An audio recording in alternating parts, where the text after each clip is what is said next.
Production of Kansas City Week in Review is made possible through the generous support of Dave and Jamie Cummings, Smithfield Foods, Haas and Wilkerson Insurance, and by viewers like you. Thank you. Coming up, there was huge controversy and even threats of boycotts when they arrived in Kansas City 8 years ago. Now a new bodies exhibit opens this weekend at Union Station. We take you inside. Plus, the Budget Axe falls hard in Kansas, greenlighting a new use for Kemper. A bad week for those living with mental illness in the metro. And he's the highest paid state employee in Kansas, and he pays almost no income tax. Hello, I'm Nick Haynes. Thanks for joining us. Our reporter roundtable straight ahead. But first, appalling, despicable, barbarous, grisly, and dehumanizing. Just some of the words that appeared in the Kansas City Star 8 years ago when Union Station decided to bring Bodies Revealed, its largest exhibit to date, to Kansas City. Its arrival came just as ABC 2020 launched an investigation that made claims that some of the bodies were from executed Chinese prisoners. When I walked in, and I saw that the bodies were Chinese, found out that they were from China, I immediately was suspicious. These are individuals who died in the prime of their life. My concern is that they may be political prisoners. All of the specimens we've used for Bodies, the exhibition, come from Dalian Medical University Plastination Laboratories. This is the place he's talking about, 30 miles away from the Dalian Medical University, a private company which we found located down a dirt road littered with rotting garbage. We walked in with our undercover cameras rolling to see a set of ramshackle buildings, technicians working on the bodies of both dead animals and humans. Later we heard from the professor who runs the company, who insisted he does not use the bodies of executed prisoners. But that was called into question when we received these photos, the bodies of recently executed prisoners dumped in the snow. Have you ever seen pictures like this before? Absolutely not. I am absolutely appalled by what I'm seeing, and if these can actually be attributed to even the people that we're doing business with, we would have to do something about that immediately. George Guastello came to lead Union Station shortly after that 2008 Bodies exhibit closed. Dr. Angelina Wally is a licensed physician and creative designer behind the new exhibit, Body Worlds. But first, George, given all of the negative attention that occurred 8 years ago, as a leader of Union Station, why did you want to continue with any of the headaches involved in a Bodies exhibit? Thank you. It's important. We have built a reputation over the last 8 years of transparency and bringing the finest exhibitions to Kansas City, and that's why Body Worlds is here. It's time for us to have a dialogue on human health and the decisions that we make. So we went all over the world to find the finest, to find Body Worlds. 40 million people have seen this exhibition, and we have with us the president and CEO of that. So that's the vitally important part of it. We hope everyone comes and experiences. It is an amazing, beautiful exhibition, and every one of them is documented, and that's why Union Station has become what it has become, an educational institution for science and technology. Dr. Wally, when people see a video like that, not everybody remembers that, but that was 8 years ago. When people say, well, where are these bodies coming from? Well, we are the pioneers in that field, and it has always been essential to us that people consented. We have initiated a body donation program already in the early 1980s, and the major reason for that endeavor was knowing that these bodies will never be buried or cremated, so there won't be any grave for the family members. It was absolutely essential to us that people consented to it. And later on, when we came up with this idea of a public exhibition, of course, we added questions in our questionnaire that come along with the body donation forms as to whether our body donors would agree to be on public display. And so nowadays we have more than 16,000 volunteers in our files, and we have received by far more than 1,700 deceased bodies. 2008, back in Kansas City, your predecessor, Andy Udrich, said, yes, we are very assured that these bodies are coming from legitimate sources, but yet just as the exhibit was closing in 2008, Union Station officials acknowledged that the donor forms they had received were fake. They had been duped. What assurances do we have now that these are authentic? We traveled to the Institute. We met with Dr. We looked at the documents individually. Over 15,000 individuals have donated their bodies from all over the world, over 1,200 from the United States. But Nick, I can tell you, when I opened up the files and went with our Chief Operating Officer, Jerry Baber, and we did our audit, when we opened up one of the documents and read it, there was a gentleman that wrote a note, and he said, the reason why I'm doing this was I was a drug addict. I was an alcoholic, I died sober, and I want others to make sure that they don't make the same mistakes that I do. So that's the difference. We've seen it with our own eyes, we did our homework, and I'm proud that the CEO is with us today and can answer every single possible question face to face. You look at individuals and you know in their soul that they really believe in the right things, they do it for the right reasons. You did see today in the Kansas City Star, the Catholic bishops in our area still saying, ugh. We don't want Catholic school children going to see this exhibit. This is human taxidermy, they called it. How do you respond to that, Dr. Wally? I find this comment very disturbing, and I'm rather sure that this bishop has never seen our exhibit. That is very typical for critics brought forward, that they judge without really knowing what it is. And from my understanding, respect is something that can only find expression through others. In other words, it's absolutely decisive how people react inside the exhibition. And if you walk through the exhibition, you will see that people are absolutely in awe, in self-reference. It's not like on the marketplace or in an amusement park. So that's, if this is not respect, what else? If you came to the exhibit 8 years ago, why would you want to come to this one? What is the difference in this exhibit, George? This one is solely focused on the decisions that you make to have healthy life. When you look through the exhibit, I think one of the most poignant ones is, that I have had an opportunity to see is a brain that is ravaged with Alzheimer's. You look at that, and then you look up and you see Ronald Reagan's face and you see his long goodbye. Our goal, educate our community about health and wellness, and just possibly that one of the little girls that actually come through this exhibition, could become that next physician that solves the mystery of Alzheimer's. That's why we're doing it, and we have to have an open dialogue. This exhibition isn't for everyone, but I will guarantee to individuals that it is quality, it's educational, and it's moving and will make a difference in your life. Can you touch the bodies at the exhibit, Dr. Wally? No. Most of our specimens are underneath glass, and just 1 or 2 specimens are without that because they are just too tall for showcases. But even if our specimens are not under glass, you won't find anyone who is touching them. So again, people are really reacting with great respect. So could you actually do the same, get the same experience that the public could see what was happening with plastic models versus actual bodies themselves if you're not touching them? The thing is, of course, a plastic model would unveil the body interior. You could see what the liver looks like and where it's located. But looking at real specimen, that is an entirely different experience because it relates to you. It relates to your life. You really see that these bodies are unveiling their lives, and that is touching.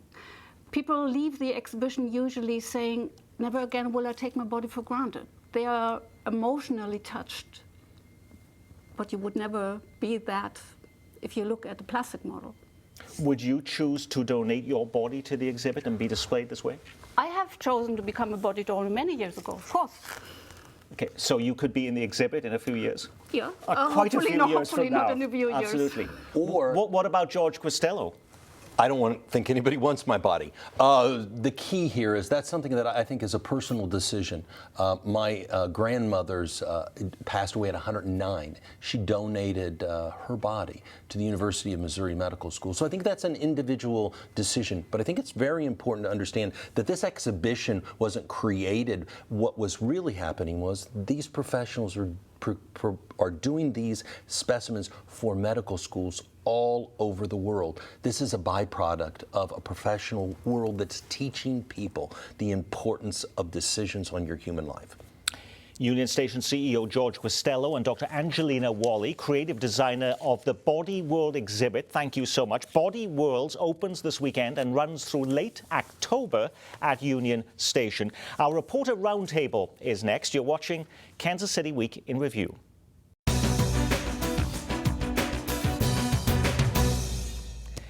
Dissecting the rest of the week's news from KCUR, Dan Margulies, and from The Pitch, Steve Vockrodt, and Kansas City Star reporter, columnist, and blogger Dave Helling. This week, the axe finally falls in Kansas, faced with a big budget deficit and a state legislature that just left town, leaving it to the governor to balance the checkbook. Sam Brownback cuts $97 million from state programs. More than half will come out of the state's Medicaid program, which provides health coverage for low-income Kansans. The other big loser, higher education, with a 4% cut in their budgets. Just to KU alone, that would mean a more than $10 million hit. But if you have a child in an area, elementary school, middle school, or high school, not one dime in funding removed. So is the governor doing his best to minimize the damage, Dan Margulies? Well, the governor is in a bad place because of where he put himself. These are self-inflicted wounds by virtue of the tax cuts, which many people predicted would lead to just this kind of result. I mean, this is another example of trickle-down economics experiment not working. It's been proven time and time again that it's a failure, yet the governor and his acolytes in the legislature went ahead with it. And now we're seeing, as I say, the inevitable byproduct of those ill-advised cuts. But at this point, where else did Sam Brownback have to go to cut the budget, Dave? Well, he was in a bit of a squeeze because the legislature specifically told him don't touch K through 12 education. So that's a big part of the state budget. That was off the table. And he was running out, or has run out, of ways to borrow money, and I mean, that was sort of done for him several weeks ago. So he had, in essence, what he settled on was across-the-board cuts, exempting K through 12, state hospitals, which are in crisis, the mental health hospitals, as we've talked about on this show. The Highway Patrol was exempted, and the Department of Corrections. When you do that, you've got to go 3, 4, 5% to make up $100 million. That's the way he did it. And I would say that we shouldn't mistake the leaving K through 12 off the table as some altruistic decision. One of the big reasons why he can't or shouldn't touch K through 12 is because there's, of course, Supreme Court justices watching very closely what the state's going to be doing with K through 12 funding, and so that's part of why he had to look elsewhere. And higher education took a hit, and of course, Medicaid took a very big hit. Okay, well, let's talk about the Medicaid, because that was a huge part of it. Right. But we're talking about a 4% cut in the amount of money that actually doctors and hospitals get for when they see Medicaid patients. Correct. So what difference will that make? They're not going to say, oh, we're not going to see those patients anymore just because they're not getting a 4% reduction, are they? On the contrary, many of them probably will, because already Medicaid pays much less than commercial. Private insurance does, so they're already taking a hit. At some point, a lot of these providers are going to say to heck with it, and they're simply not going to agree to see Medicaid patients, particularly in areas of the state that are already hard hit, and providers are having trouble making ends meet. So don't underestimate the effects of what seems to be a small cut. It is not. 4% is actually a lot. Well, what about on the higher education side? 4% for universities. They're not going to close their doors over 4%. What does actual 4% mean to a university? Well, it means higher tuition, presumably, or some cuts around the edges. Higher education is a favorite target, not just in Kansas, but every state that runs short of money, because it doesn't affect every Kansan. It just affects Kansans who have children who go to those schools. And so, and there isn't a lot of sympathy among some workers for kids that are going to college paying higher tuition. There just isn't. So as a political matter, that's probably a fairly safe place to go. But parents getting out their checkbooks this summer to write the first check for, John or Jill going to the University of Kansas or K-State are going to pay more and more and more, and that could snap back and hurt Brownback in the Perhaps future. One strategy may be to eliminate some of the sports programs at these universities, or perhaps reduce the salary of the KU basketball coach. In a related story, Bill Self is topping the headlines this week as a poster child for fairness in Kansas. Not only is Self the highest paid state employee, but he pays no state income taxes on most of his $2.75 million earnings. That's because the University of Kansas pays its men's basketball coach primarily through an LLC. Those are the nearly 334,000 Kansas businesses that owe no state income taxes under the Brownback administration's tax cuts. Kansas Senate Minority Leader Anthony Hensley of Topeka says he likes Self, but these tax cuts were designed to create jobs. Is Self creating jobs, Dan Margulies? Well, I think however great a coach he is and however great a human being he is, few would argue that he's creating jobs, which was the ostensible reason for these tax cuts, to stimulate job creation. So it highlights, and again, when we did this story, we were looking for a public face to put on an otherwise abstract discussion. We are not faulting Bill Self, mind you, for taking advantage of a law on the books. We are faulting the law, which is indiscriminate, which is unfair and inequitable. So that somebody like Bill Self, who incidentally makes way more than $2.75 million, that's what he gets through his LLC and is exempt from paying Kansas income taxes on. He makes more than that, but while he doesn't have to pay any income taxes, state income taxes on that, his assistants and his secretary, perhaps, they do. So you broke the story along with Sam Zeff over at KCUR News, and some of the critics this week saying, oh, why are you going after Bill Self then when he hasn't done anything wrong? No, he hasn't done anything wrong at all. So why do the story? We're not going, why do the story? Because, as I said, we want to underscore how these tax cuts actually work and how these exemptions of so-called pass-through businesses from paying Kansas income taxes just don't really do what they're ostensibly designed to do, namely create jobs. Steve. Right. I think part of what I took away from the story is that, you know, a big part of the philosophy for these types of tax cuts is if you can save people money on taxes, they will hire people, and that's the promise that was made to Kansans. But companies and businesses and even individuals, they hire people if they have a need. Bill Self does not have a need. His support system is provided by Kansas Athletics, which is the athletics department arm of the associated with the university. And I've talked to other people who do business as sole proprietors or as partners in LLCs in Kansas, and they say, you know, the savings we're getting from this is just going to go into our pocket. We're not hiring people unless we have a need. And that's, I think that's part of the reason you haven't seen the job growth that was promised. As sports is often a catalyst for societal change, and we saw that in Missouri with the MU football team, and that did make changes in Missouri. Is there any evidence that this story is amplifying, nudging lawmakers into re-looking at these LLCs and these tax breaks? Some lawmakers may find it a bit embarrassing, but I think what Dan is saying is this story wasn't about Bill Self. It was about Sam Brownback and the Republicans in the legislature who have set up a system that guys like Bill Self can exploit.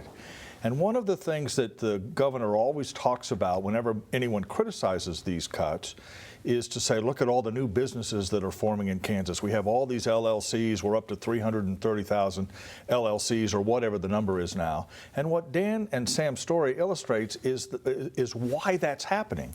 It's because thousands of Kansans realize they can give themselves a 6% raise if they set themselves up as a company and then ask their employers to pay the company rather than the employee directly. That's one of the clearest tax dodges you can exercise in the state. Bill Self is doing it. Other people are doing it. 300,000 people may be doing it. That's what that story tells us, and that's why I don't think it slops over into policy changes. It's just an illustration of a broader What was the reaction problem. you got to the story, Dan? Well, I thought the story would have legs simply because anytime you throw up Bill Self's name and without anything else, you're going to get some traction, but it was quite overwhelming. It was picked up by a lot of news outlets, both here and nationally. But, you know, in answer to the question you just asked, Dave, whether it's going to effect any change at the legislative level, I wouldn't hold my breath. You know, the fact of the matter is that this is a story that has been hidden in plain sight for years. We all know that these tax cuts have done little, if anything, to stimulate job growth in the state. And yet the legislature most very recently has refused to act.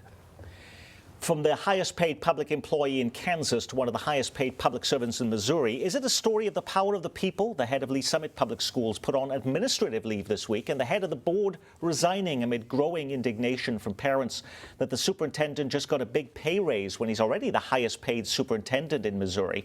But that $300,000 plus salary wasn't the only sore spot for parents and some board members. So was his romantic involvement with an attorney whose firm provides legal services to the district. When we sometimes feel powerless to enact change, does this show that a group of determined citizens can make change, or is there another lesson here, Dave?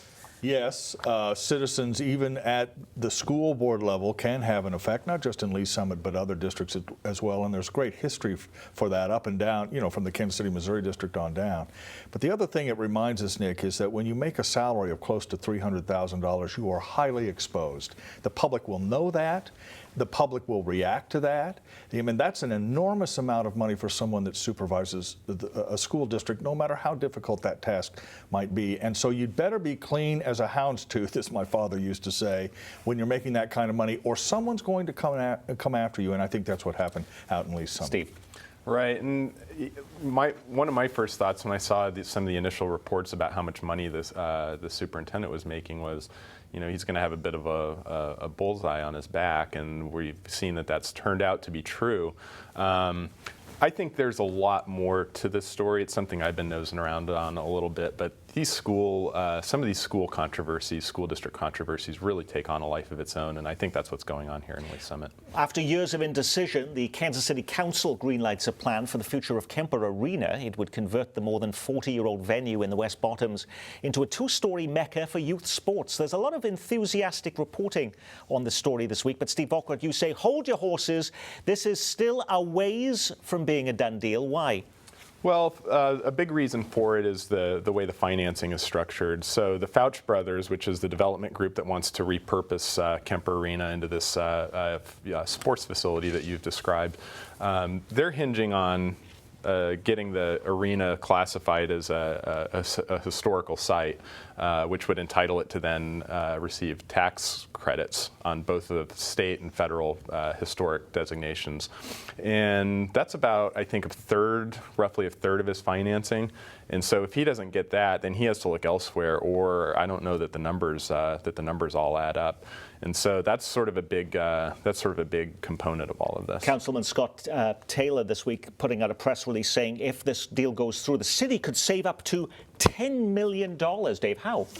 Well, they pay a lot of money to keep the lights on and whatever heat or air conditioning they have in the building. Since it isn't used, the utilities have been cut back a little bit, but maintaining a building of that size without any income stream can be expensive. But you know, Steve points out something very important, that this project, like everything else in Kansas City, depends enormously on taxpayer support. People think somehow tax credits are not really taxpayer support. They don't understand how tax credits work. They're sellable.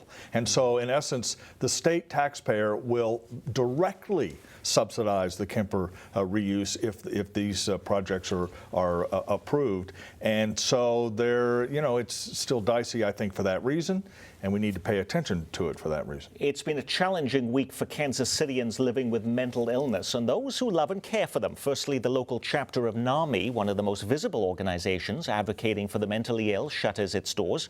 Meanwhile, in Kansas, the Brownback administration approved step therapy for all mental health patients, getting coverage through Medicaid. The move requires patients to at least try cheaper alternative prescriptions to see if they can be just as effective as their current medications. The move is expected to save the cash-strapped state $11 million a year. Now, anyone who works through a health insurance plan may be familiar with this practice, whereby you can't get the pills you're used to without experimenting with some generic versions for at least a month or so. Dan, if this is standard operating procedure for people on private plans, why not for Medicaid patients? Well, indeed, and it is standard operating procedure in most Medicaid plans. And Kansas is one of the few states, if not the only state, that didn't implement step therapy, so-called.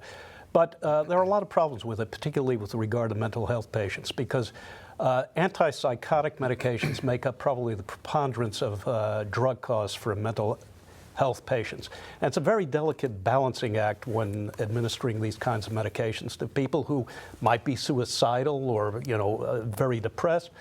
And so, you know, basically you have insurers who are overriding doctors' best judgment as to what a patient should be taking by way of medication. And the other problem, the other objection that has been raised to this step therapy business is that it insinuates a lot of red tape into the process. And so a lot of patients simply won't take the drugs that they're supposed to be taking in the first place. The other thing to keep in mind is that antipsychotic drugs that Dan just talked about are enormously expensive, enormously so. Abilify, you know, name brand antipsychotic drugs cost hundreds of dollars for a 30-day dose. I did a story about 4 or 5 years ago for the Star that looked at Medicaid prescribing antipsychotic drugs in Kansas and Missouri. There are doctors who write $4 or $5 million worth of prescriptions every year. So I think one of the efforts here is to try and get a little bit of a handle on that. Whether it leaves patients in the lurch, we'll just have to wait and see. What about NAMI closing its offices in Kansas City? What difference does that make? Well, I think they were one of the more prominent advocacy groups, and you know, people with mental illness, this probably now more than ever need as much advocacy as they can get, and particularly if you're on the Kansas side, where you know, cuts to the state hospitals have had a significant effect. You know, let's just be clear. We talked a little bit, Nick, about the effect of the tax cuts and Bill Self. The people who are being hammered by what the governor and the legislature have done over the past 2 years are the poor in the state of Kansas. They pay higher taxes for groceries. They've had their safety net cut for health care. You just go down the list. The food stamp regulations, the governor just signed even a greater tightening of welfare benefits in the state of Kansas. You just go down the list. If you're poor in the state of Kansas, you are being hammered relentlessly by this governor and this legislature. And that's really a subtext to the tax cuts that we don't really talk quite as much about. And that is our Week in Review. Thanks to our news reviewers from KCUR News, Dan Margulies, and from The Pitch, Steve Vokrot, and from the Kansas City Star, Dave Helling. I'm Nick Haynes. From all of us here at KCPT, thanks for spending part of your weekend with us.